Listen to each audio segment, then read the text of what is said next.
Hi friends, మనం ఛత్తీస్గఢ్లోకి రాష్ట్రంలోకి ప్రయాణం చేస్తున్నాము. చూడండి ఎంత బాగుందో దారి కూడా. ఇటు పక్కన ఎటు చూసినా కొండలు, వాగులు, చెట్లు. ఎక్కడ చూసినా కూడా చెట్ల కిందనే కూడా వ్యవసాయం చేసుకుంటున్నారు. రోడ్డు కూడా చాలా బాగుంది. అసలు ఎంత ఆనందంగా అంటే చెప్పలేనంత హ్యాపీగా అనిపిస్తుంది ఈ ప్రయాణంలో మాత్రం. ఛత్తీస్గఢ్ అంటేనే పెద్ద అడవి. అడవి నుంచి ఇదంతా అసలు మనకి ఎంత బాధలున్నా, ఎంత మనసు బాగాలేకపోయినా కూడా ఇటు వస్తే మాత్రం హాయిగా అనిపిస్తుంది. ఈ ప్రయాణం కూడా చాలా హ్యాపీగా అనిపిస్తుంది ఫ్రెండ్స్. చూడండి, ఛత్తీస్గఢ్ అంటే మొత్తం టేకు వనంతో నిండిపోయింది అడవి. ఎక్కడ చూసినా టేకు వనము, టేకు చెట్లే ఉన్నాయి. బాగా కుప్పలు కుప్పలుగా కనిపిస్తున్నాయి అన్నమాట రోడ్డు ఎమ్మటి కూడా. మనసుకు మాత్రం చాలా హాయిగా ఉంది, హ్యాపీగా ఉంది. ఎవరైనా మనసు బాగలేని వాళ్ళు వస్తే మాత్రం వాళ్ళకి మాత్రం మస్తు హ్యాపీగా ఉంటుంది. చూస్తుంటేనే ఎంత హాయిగా ఉంది. హాయిగా చేసుకుంటూ, ఆడుకుంటూ, పాటలు పాడుకుంటూ, మాట్లాడుకుంటూ ఎక్కడ చూసినా కూడా చాలా హ్యాపీగా ఉంది. నిజంగా మనసుకు చాలా హాయిగా అనిపిస్తుంది. కోతులు మాత్రం ఇక్కడ కనపడ్డాయి, ఏడ కనిపించలే.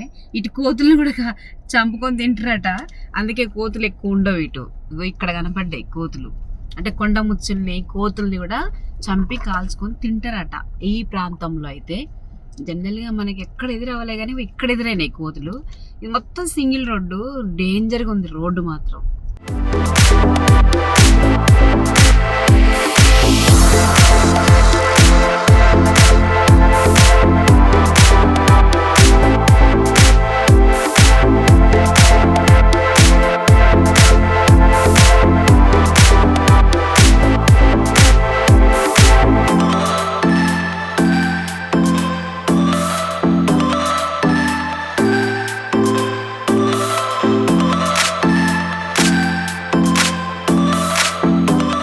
కంగర్ వ్యాలీ అట ఇది. అంటే భద్రాచలం మనం వచ్చే రూట్లో ఉంటుంది. చాలా బాగుంటుంది. లోపలికి వెళ్తున్నాం. ఇక్కడ కూడా వాటర్ ఫాల్స్ ఉంటాయట. ఒకసారి అట్లా పోయేద్దాం అన్నట్టు వెళ్తున్నాము. కానీ పార్క్ మాత్రం ఇప్పుడు తీయరట. వర్షాకాలము అంటే నవంబర్ దాటితే తీస్తారట. నేషనల్ పార్క్ అంటే అన్నీ ఉంటాయట జంతువులు అందులో చాలా. అందుకనే అది మూసేసిరు. ఇప్పుడు అందులోకి వెళ్దామని వెళ్తే మూసేసిరు. ఇక్కడ చిన్న వాటర్ ఫాల్స్ ఉందట, అందుకే మేము చిన్నగా ఇటు వెళ్తున్నాం అనమాట. సింగిల్ రోడ్డు, మూలలు ఉంటుంది. అమ్మో చాలా జాగ్రత్తగా వెళ్ళాల్సి ఉంటుంది. ఎటు చూసినా పెద్ద దట్టమైన అడవి. అయితే మనకి ఎక్కడైనా ఈ అడవి అసలు చాలా బాగుంటాయి. వాగులు, ఎక్కడ చూసినా వాగులు, దట్టమైన అడవి. మస్తు అనిపిస్తుందిలే. ఏదేమైనా కూడా అడవే. నేచరే. ఎంతైనా కూడా నేచర్లో ఉంటే మన బాధలు అన్నీ పోతాయి. చాలా హ్యాపీగా అనిపిస్తుంది.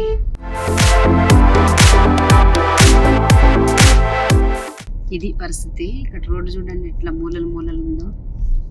అంటే ఏ మాత్రం తేడా వచ్చినా కూడా భయంకరమైన యాక్సిడెంట్లు అవుతాయి అన్నమాట. ఎంత బాగుంది చూసినావా లొకేషన్ కానీ. రోడ్డు సింగిల్ రోడ్డే కానీ ఎంత పెద్ద అడవి, పెద్ద చెట్లు, పెద్ద అడవి. ఎంత అనిపిస్తుంది చూడండి.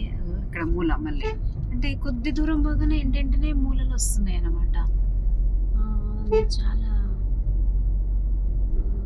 ఘోరంగానే ఉంది రోడ్డు. సింగిల్ రోడ్డే కానీ పెద్ద అడవి. నిజంగా అబ్బా, ఏదేమైనా కూడా మస్తు థ్రిల్లింగ్ ఉంది. సూపర్ ఉందిలే, ఎక్సలెంట్. అసలు తనివి తీరట్లేదు ఎంత చూసినా ఈ అడవిని మాత్రం. ఈ అడవిలోనే ఉండి హాయిగా ఇక్కడ చెట్టు కింద హాయిగా ఉండొచ్చు.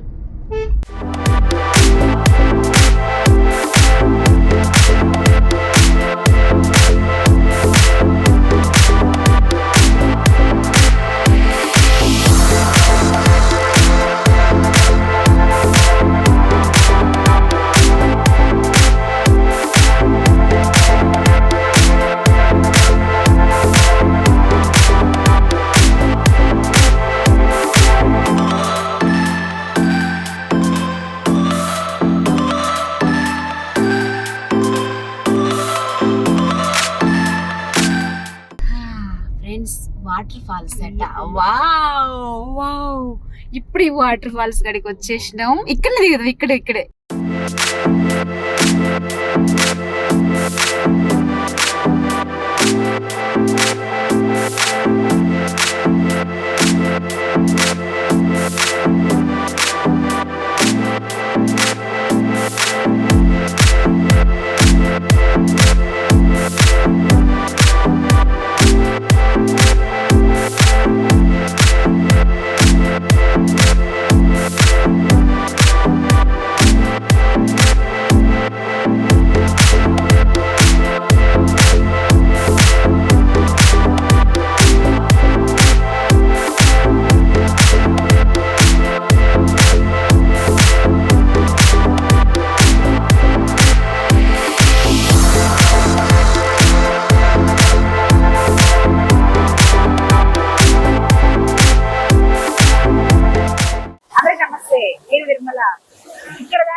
బస్తర్ ఏరియా ఇది ఛత్తీస్గఢ్ రాష్ట్రంలో ఒక ప్రాంతం అన్నమాట. బస్తర్ ఏరియా అంటే ఇంతకు ముందు మనం ఒక జలపాతానికి వెళ్ళినాం, చిత్రకూట్ జలపాతానికి వెళ్ళినాం. అక్కడ చాలా బాగుంది. అదే బాగుంది అనుకుంటే మేము వచ్చే దారిలో భద్రాచలం రూట్ లో నేషనల్ పార్క్ అని ఉంటుంది. దానికి దగ్గరలో 5 కిలోమీటర్ల లోపలికి రావాలి, ఏజెన్సీ లోపలికి. వచ్చిన తర్వాత ఇక్కడ ఒక చిత్రగాడు అని జలపాతం ఇది. ఇక్కడ ఒక గుట్ట పైనుంచి కిందికి ఒక 1/2 కిలోమీటర్ గుట్ట నుంచి దిగి రావాలి. దిగి వచ్చిన తర్వాత ఇక్కడ చూడండి అందాలు ఎంత బాగున్నాయో. ఈ జలపాతం గురించి ఎంత వర్ణించినా కూడా తక్కువే అవుతుంది. చాలా మనసుకి హ్యాపీగా అనిపిస్తుంది. అయితే ఇంకొక మాట, ఇక్కడికి వచ్చిన ప్రయాణికులు కానీ కస్టమర్లు కానీ సౌకర్యం బాగుంది. కార్లు పెట్టుకోవడానికైనా, తిండి ఆకలి అయితే తిండి తినడానికి కూడా, ఏదైనా కొనుక్కొని తినడానికి కూడా సౌకర్యం బాగుంది ఇక్కడ.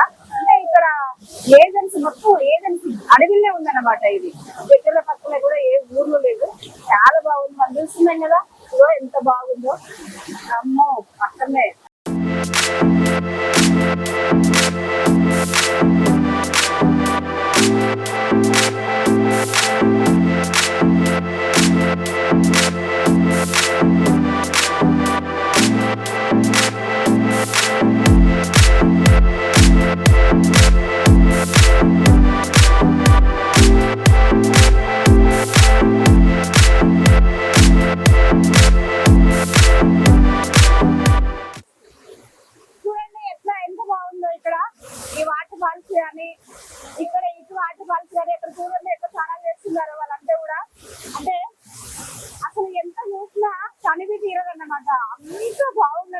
సూపర్ ఎంజాయ్ చేయొచ్చు. వచ్చిన వాళ్ళందరూ కూడా ఈ చుట్టుపక్కల అడవి కొండల ప్రాంతంలో మాత్రం ఇక్కడ ఇది చాలా బాగుంది. జలపాతము కిష్కర్ జలపాతం అని అంటారు దీన్ని. దీని గురించి ఎంత చెప్పినా కూడా తక్కువే. నిజం చెప్పాలంటే చూడండి, అంటే పైకి ఎంత పైకి ఉందో అంత పై నుంచి కిందికి రావాలి చుట్టూ తిరిగి. అసలు వచ్చిన జనాలు కూడా చాలా హ్యాపీగా ఉన్నారు, మస్తు ఎంజాయ్ చేస్తున్నారు. ఇక్కడ ఎంత సేపు ఉన్న బోర్ అయితే కొట్టట్లేదు ఫ్రెండ్స్. ఇది ఇక్కడ పరిస్థితి.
మొత్తం టకాటకా దిగడం అయింది. ఎక్కేటప్పుడు మాత్రం దమ్ము అవుతుంది అనమాట. ఆకలి అవుతుంది, కింద మొత్తం అరిగిపోయింది. ఇక పైకి ఒక 30 కిలోమీటర్ పోవాలి, అంటే ఒక హాఫ్ కిలోమీటర్ పైకి ఎక్కుతూనే ఉండాలన్నమాట. దమ్ము అవుతుంది. ఏమైనా కూడా సరే, ఎంత దమ్ము ఏదైనా కూడా ఇక్కడ మాత్రం మస్తు హ్యాపీగా ఉంది, మనసుకు హాయిగా ఉంది. చుట్టుపక్కల ప్రాంతం వల్ల అందరూ, చుట్టుపక్కల ప్రాంతం అంటే ఈ ప్రాంతం నాగోల్, నాగపూర్, వైజాగ్, అరకు నుంచి, అక్కడి నుంచి చాలా ప్రాంతాల నుంచి, దూర ప్రాంతాల నుంచి కూడా వచ్చి ఇక్కడ ఎంజాయ్ చేస్తున్నారు. చాలా హ్యాపీగా ఉన్నారు. వాళ్ళందరినీ కూడా అడిగితే మాది ఇక్కడ కాదు, చాలా లాంగ్ అని కూడా చెప్తుండ్రు. సరే, ఏదేమైనా కూడా నడవడం వచ్చినాం. పై గోడ కొంచెం ఇబ్బంది, కానీ చాలా బాగుంది.